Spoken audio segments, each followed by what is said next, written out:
Ang isa bang bata na mayroong magulang na ayaw kumilala kay Jehovah ay maaaring maglingkod kay Jehovah na may kasigasigan?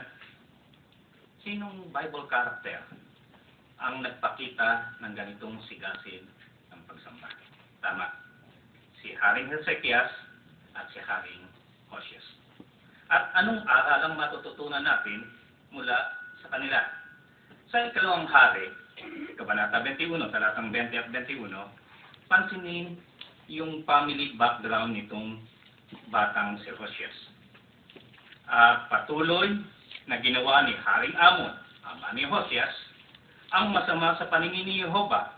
Patuloy siyang naglingkod sa mga karumong-dumal na mga idolo na pinaglingkuran ng kanyang ama na si Manases at iukod sa mga iyon. Si Hoseas ba ay gaya ng kanyang ama at lolo na lumakad ng masama sa paningin ni Jehovah? Tingnan natin ang ulat sa ikalawang Kronika 34, talatang 3. At ng ikawalong taon ng kanyang paghahari, ang tinutukoy natin ay si Haring Hoseas, habang siya ay bata pa, pinasimulan niyang hanapin ng Diyos ni David na kanyang ninuno. At ng ika-12 taon, ay pinasimulan niyang linisin ng Huda at Jerusalem mula sa matataas na dako at mga sagradong poste at mga nililog na imahen at mga binubong statwa. Wow! Habang binabasa natin ito, anong inam na halimbawa nga ito.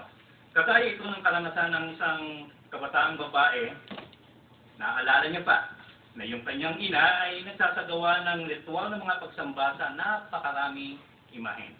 Pero doon sa kanyang isip, alam niya na hindi makatuwiran na i-represent ng mga imahen ito ang tunay na Diyos. Kaya nanalangin siya. Sabi niya, gusto niyang makilala ang tunay na Diyos. Pagbukas niya ng pinto, nandun yung dalawang saksi at ipinakikilala sa kanya ang pangalan ng tunay na Diyos na si Jehovah. Ngayon, ang kabataang babaeng ito ay kapuri-puring naglilingkuran ng buong sigasig kay Jehovah. Pero marahil, iba naman ang kalagayan niya.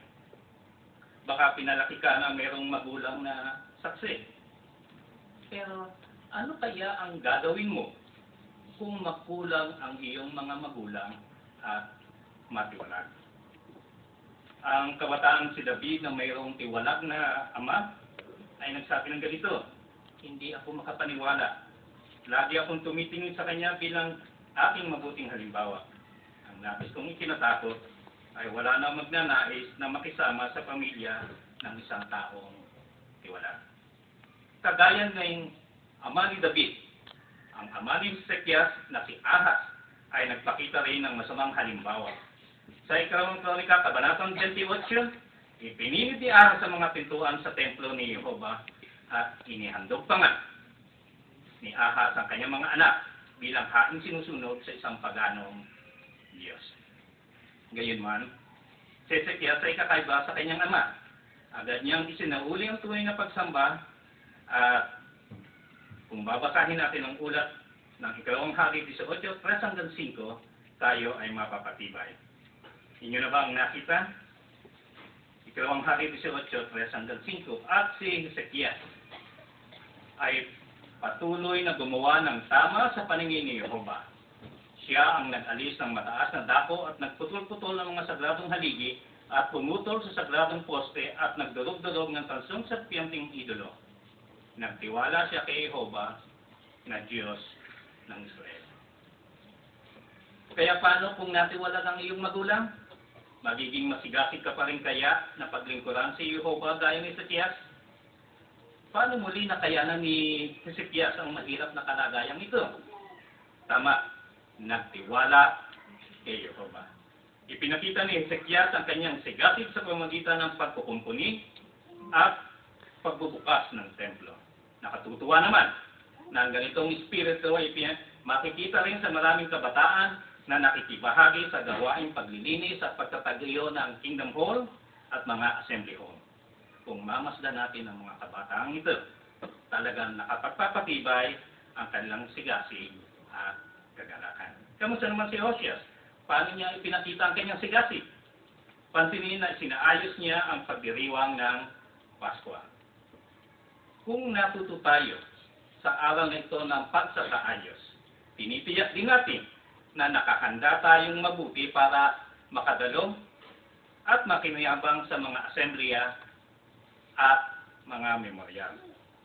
Ano pat gaya ni Hosias, dapat tayong tumugon agad sa tagubilin ni Yehova.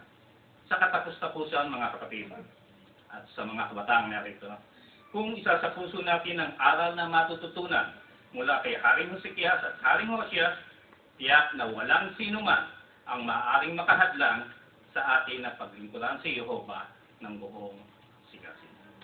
Oo, kung buong puso tayong maglilingkod sa Kanya, tiyak na pagpapalain tayo ni Yehova.